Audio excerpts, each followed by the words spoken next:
নমস্কার বন্ধুরা, কম উপকরণ দিয়ে এই রেসিপি সকাল বিকেলের নাস্তাকে আরও করে তুলবে স্পেশাল। চলুন দেখতে থাকুন। প্রথমে আমি দুটো ডিম নিয়েছি আর এই দুটো ডিমকে আস্তে আস্তে ভেঙে নিচ্ছি।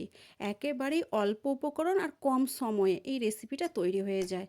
আপনারা বড় থেকে ছোটদের জন্য এটা অনায়াসেই কিন্তু বানাতে পারেন, একেবারেই কম টাইমে।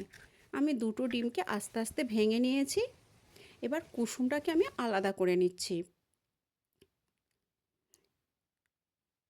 দেখুন কুসুমটাকে আমি আলাদা করে নিচ্ছি।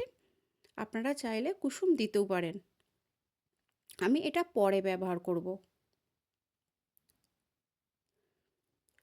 কুসুম আলাদা করা হয়ে গেছে। এবার ওতে দিয়ে দিচ্ছি সরু বা ঝিরিঝিরি করে কাটা গাজর কুচানো, আর দিলাম বাঁধাকপি, ক্যাপসিকাম, আর দিলাম ওতে আলু। ঠিক আমি এইভাবে কেটেছি, আপনারা চাইলে আরও ছোটও কাটতে পারেন। এবার দিয়ে দিলাম আমি টমেটো, আর দিলাম কাঁচা লঙ্কা কোচানো, দিলাম অল্প পরিমাণে ধনিয়া পাতা। আপনারা চাইলে এতে আরও সবজি অ্যাড করতে পারেন। পরিমাণ মতো লবণ দিলাম, আর দিলাম অল্প পরিমাণে গোলমরিচের গুঁড়ো। যেহেতু আমি কাঁচা লঙ্কা ব্যবহার করেছি, সেখানে গোলমরিচটা আমি একটু অল্প পরিমাণ দিলাম। আর দিলাম 50 গ্রামেরও কম কর্নফ্লাওয়ার। আপনারা এখানে ময়দা বা আটা বা চালের গুঁড়োও ব্যবহার করতে পারেন। এবার সুন্দর করে আমি ভালোভাবে এটাকে মিশিয়ে নেব। একটু টাইম ধরে মিশিয়ে নেব যাতে এটা একটু নরম হয়ে যায়। এভাবেই আপনারা কিন্তু ভালোভাবে মিশিয়ে নিতে পারেন বা আরও সবজিও অ্যাড করতে পারেন।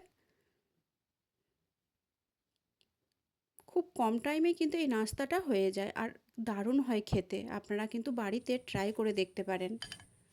দেখুন ভালোভাবে আমি মিশিয়ে নিয়েছি। এটা রেখে দিয়ে আমি এবার কড়াই গরম করে নিচ্ছি।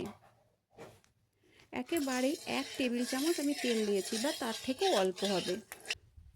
তেল ভালোভাবে গরম হয়ে গেলে আমি গ্যাসের ফ্লেম একেবারে লো করে দিয়েছি, আর এই ব্যাটারটাকে 3টে ভাগে ভাগ করে আমি ভেজে নেব। দেখুন আমি কিভাবে ভাগ করে ভেজে নিচ্ছি। এবার আস্তে আস্তে আমি ওটাকে পুরোপুরি ভালোভাবে ভাজার সময় মাঝখানটা একটু ফাঁকা করে দিয়েছিলাম। এবার ওই ডিমের যে কুসুমটাকে আমি তুলে রেখেছিলাম, সেটা ওই মাঝখানে আমি এবার দিয়ে দিচ্ছি। সুন্দর করে এটা আমি দিয়ে দিয়েছি। এবার আমি আস্তে আস্তে ওটাকে ঢাকা দিয়ে ভেজে নেব। কিন্তু আমি আর তেলও ব্যবহার করছি না, যেহেতু আমি একেবারে লো ফ্লেমে ভাজছি। একবারে লো ফ্লেমে ভাজলে এটা আস্তে আস্তে নিজের থেকে সেদ্ধ হয়ে আসবে, আর তেল বেশি লাগবে না। পুরোটাই হেলদি খাবার। তেলের বদলে বাটারও ব্যবহার করতে পারেন।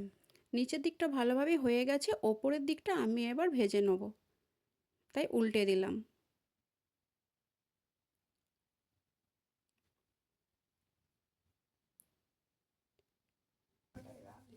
আরও কিছুক্ষণ ঢাকা দিয়ে আমি এটাকে ভালো করে ভেজে নিয়েছি। এবার আমি একটা প্লেটে এটাকে সাজিয়ে দিচ্ছি। আমি এখানে ব্যবহার করেছি জ্যাম। আপনারা চাইলে এখানে কেচাপ বা আরও অন্য কোনো সস দিয়েও এটা খেতে পারেন। হেলদি আর টেস্টি, দারুণ লাগে খেতে। আপনারা নিশ্চয়ই ট্রাই করবেন। পাশে থাকার জন্য ধন্যবাদ।